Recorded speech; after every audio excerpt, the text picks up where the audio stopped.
If you're currently in the process of starting a web design agency right now, you already started one and you're stuck picking a niche for your web design agency, this video right here is going to save you months or even years of wasted time if you go with the wrong niche. But right now you might be asking yourself, why you should even listen to me? You should listen to me because first of all, I built my own web design agency to make a cent over $90,000 per month. I own equity in multiple other web design agencies like Revenue Lift, who's doing about 20K a week, 3K days, and Flight Digital is doing about $40,000 in revenue. And Evo Media from my coach is specializing in working in the e-com niche. Wings Web Design is also specializing in working with the e-com niche, where we spent $250,000 for some brands. And we have brands where we generated millions of dollars in email marketing because those are upsells that we sell as well. And we own other web design agencies specializing in working with SaaS companies and companies in the blockchain as well. I've personally tested dozens of these niches, and I've seen firsthand which one brings the highest ROI fast and which ones are slow, painful, and full of tire kickers and people are just gonna waste your time. Here's the thing I wanna make clear. I'm not here just to give you a list of good niches. I'm gonna give you the framework and the exact system that will allow you to choose a niche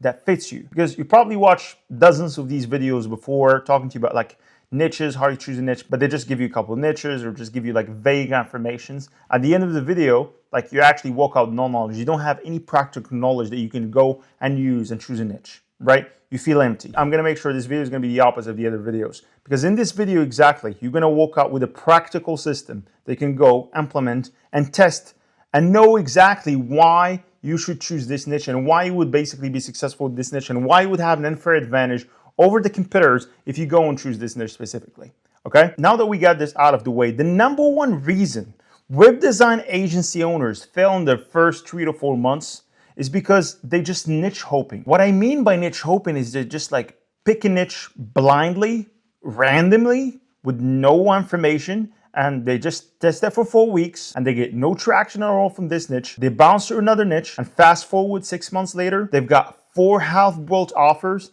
in 4 dead niches. And none of these offers or niches are converting. There's no momentum, and they think the whole business model doesn't work just because of that. And the truth is, within the 6 months they tested like 4 niche, 4 offers, they never had a validation system. And if you go to the SaaS world, if you go to the enterprise world, if you go to the big companies and corporations, they know that having a validation system, it's a non-negotiable before you start a brand, before you start any project. But us agencies, we just take this for granted. It's like, okay, I'm just gonna start my agency in this niche because I like it.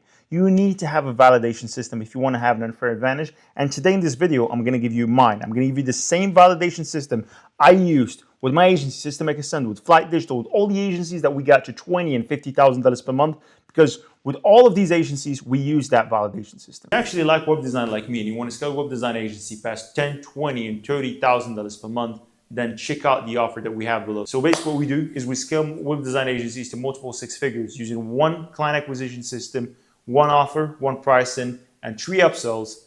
And basically we take only a small commission out of them. So that means if you don't sign any new clients, you don't pay. Simple as that. So if you want to learn more about it, check out the offer that I have below, and you can check out all the amazing testimonials from students that we helped scale their agencies past 10 grand a month. Now, let me make one thing clear, right? A niche is only good and valid if the website is a critical part of how they make money. If their clients never visit their site, why are you selling them one? Because they clearly don't need it. Now, here's your first green flag that you should look for. The client that you gotta be working with should actively use their website to generate leads, book calls, or convert traffic. And the second thing is they already care about online presence. And that's actually your first signal that this ICP and niche you're trying to target can value having a better site and be willing to pay for it. And let me just give you an example. We have a lot of web design agencies into the IG influencer niche. So like they create websites for influencers. And the truth is most of these influencers, for example, like fitness coaches and all that, like the whole funnel is not run on a site. It's run on probably a landing page, which is not a site. It's run on IG, it's run on ads, it's run on a lot of other platforms, but they don't actually benefit by having a website. That's the truth, right?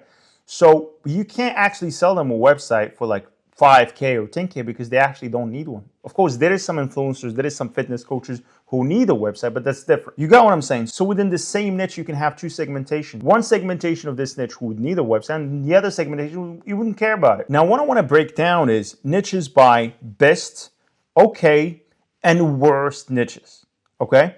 So first of all, the best niches I want to break down are niches that have higher urgency, they have a high budget, and they're easy to close. Okay, contractors. They're the niche where I made most of my money. They're the niche where System Maker Send is operating at. It's the niche where Flight Digital is operating at. It's actually the niche where 70% of my web design agency partners as students are targeting. Now, the reason I like to work contractors, and what I mean by contract for you that don't know, is roofing, landscaping, HVAC, land clearing, tree cutting, fencing. Those are all micro segmentation of the contractor niche, okay? And if you want to create an agency, it's better for you to specialize into one micro segmentation of the contractor niche.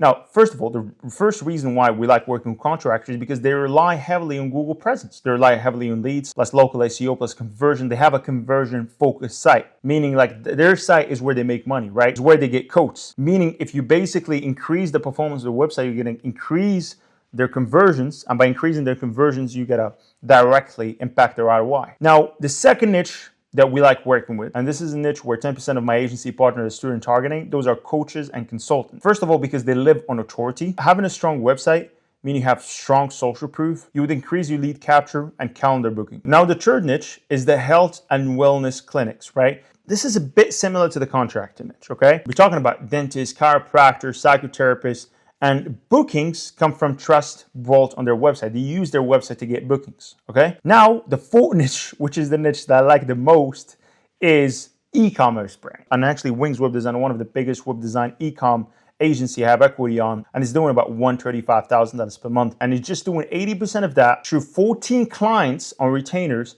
plus 20% comes down from one-off projects. I love the e-com niche because it's one of the highest average ticket size website we've sold.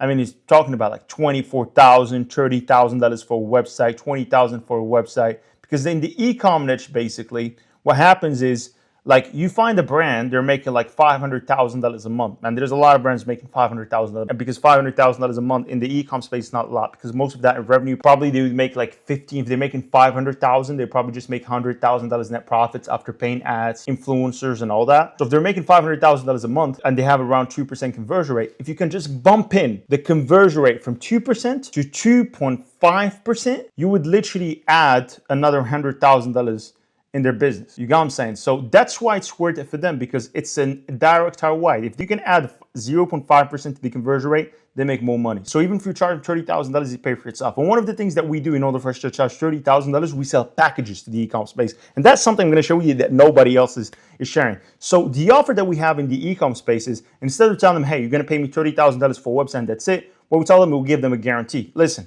your conversion rate right now is 2%. We're going to work with you until your conversion rate is going to hit 2.5%. That's our guarantee. So meaning we're going to continue optimizing your website overall for the next 3 months until your conversion rate hit 5%.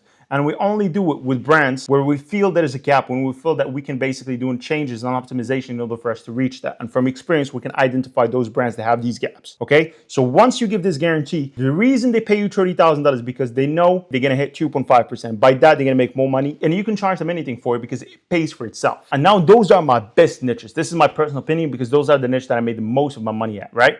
Now, the second category, which are okay niches, medium average niches, right? Those are profitable with positioning and good offers. And first of all is restaurants and local cafes, because they're visually appealing, but they often have a very, very low budget. It's very good for starters. People just want to scrap by, make a little bucks here, $500, $1,000, right? But it's best if you bundle it out with SEO, an ordering system. You can sell them something like that, like reviews or anything like that, and go high level.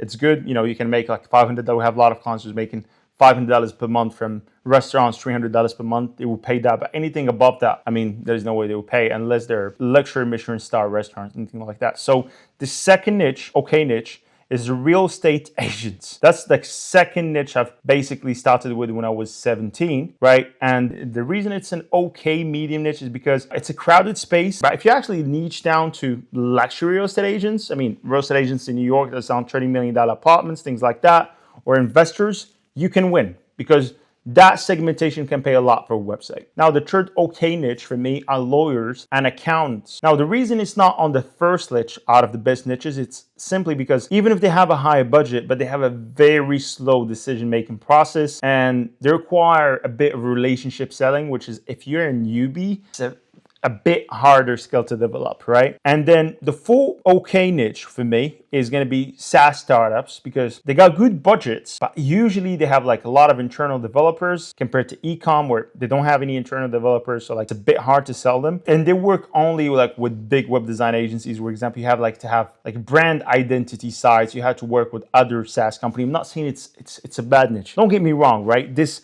whole best, okay, worst is based on like a persona. I'm just assuming you are a web design agency owner. You're making from $0 to $10,000 per month. You just started out less than 6 months or a year ago, and you want to scale to like $20,000, $50,000 per month. But if you're basically already making money, probably at 8, already worked with some SaaS companies, you have some SaaS companies that you've built a website for, you're making like $5,000, $6,000 per month, that would be positioned in the best niches because then you have an unfair advantage over the competition, right? So there's a lot of variables that play into that. And worst niches, which are niches full of time wasters, are first of all, drop shippers, which means low ticket e-commerce. I mean, they don't care about the website. They'd rather buy a template and they basically, they only care about ads and sales pages. They're very short-term vision. They don't even know their conversion rate because they don't stick to one thing. They're changing their products, changing their site. So I would not recommend you to work with drop shippers. The second worst niche, I hate personally, just hate it.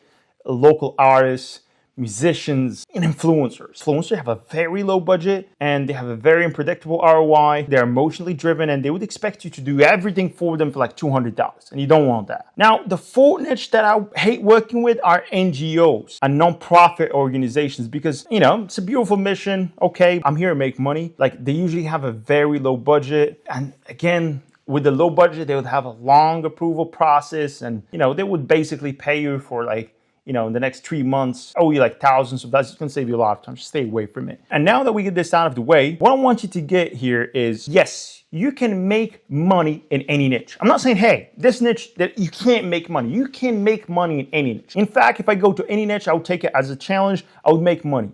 Am I going to make a lot of money? No. Now that you know that, the goal is not just making money. We both agree, right? We don't just want to make like 1K, 3K, 4K, right? We want to stock odds in our favor when we start our web design agency, right? So a good niche gives you a faster sales cycle. That's number one. A faster sales cycle is important because there is some niches where the sales cycle is like 4 months. Literally, it takes you 4 months from the initial touch point to close a project. You don't want that. And a good niche have clients that want what you sell. So instead of fighting to convince them, you just focus on delivering and scaling. And that's niches that you want to be working with. So here's how you can go about choosing the right niche. I just use the system across my process of choosing any niche with any web design agency. First of all, is your reverse market fit. What I mean by reverse market fit is you start with niches where you understand the client mindset. For example, did you work in the contracting niche? Did you sell e-com before? I mean, that's your advantage. If you have market knowledge of the niche you've worked with, that's your unfair advantage. Like the first agency I scaled to $40,000 was a car dealership agency. The reason I scaled the agency to 40K because I've worked before as a salesman and as a cold caller inside the car dealership marketing agency before I started. So that gave me an unfair advantage. When I went and started my agency working with car dealerships, I knew exactly their problems, their gaps, so I could speak the language. That's an unfair advantage that a newbie that would start in college wouldn't have. So leverage that advantage when choosing your niche. Number 2, website urgency test. I mean, if you put yourself in their shoes, would you pay for a new website? Because there's some niches like, my website just works fine. I don't need a website for now. I don't see the value from just getting a website right now. Number 3, the marketing ecosystem. What I mean by the marketing ecosystem is, do they run ads, right? Do they post on social media? Do they use a CRM? If yes, they're buyers. If not, they might not be ready yet. Number 4, lifetime value. And that's very important because the lifetime value from our clients right now that we're signing inside the contract, and this is from $15,000 to $40,000 a year on the high end. And what I mean by lifetime value here, for them. Now, I've talked about lifetime value for me, right, when working with this niche, but for this niche specifically, can they make $5,000 to $10,000 per client? If yes, they will happily pay you $2,000 to $5,000 for a website, right? An HVAC business owner would from $5,000 to $25,000, right? A land clearing business owner would make plus $10,000, $5,000. So if they got one client, it will pay twice for the amount that I paid you for a website. So it's worth it for them. It's not a problem. If they only make $200 per client, I mean, you got to get lucky in order for you to sell them for a website for $3,000, right? Lifetime value is the most important metric. Now, the 5th metric is access to decision maker, okay? If you can't reach the business owner or the decision maker fast, it's not a good niche. Get away from it. Now, instead of guessing your way to 5 niches in 5 months, use what I just gave you to choose one niche and stick with it and dominate it, right? The goal is not to be in a popular niche. The goal here is to be the best known designer in your niche. That's how you get recommendations. Like a lot of web design agencies right now, the ones that are making plus $100,000, $50,000 per month, do you think they're just getting them through first time clients? And we get a lot of clients from referrals as well. That's why you should be so good in your niche where people refer you to other clients. Now, that's the end of the video. Hope you get enough value from it. And if you've been watching my content for months, and if you want to basically scale your web design agency to $20,000 and $50,000 per month, I don't want you to listen to my words. I want you to click the link in the description and watch all the recent interviews with all the web design agency owners who help scale to 20, 50, and even there's some web design agency owners that are doing $90,000 per month. So watch them below and see you soon. Cheers.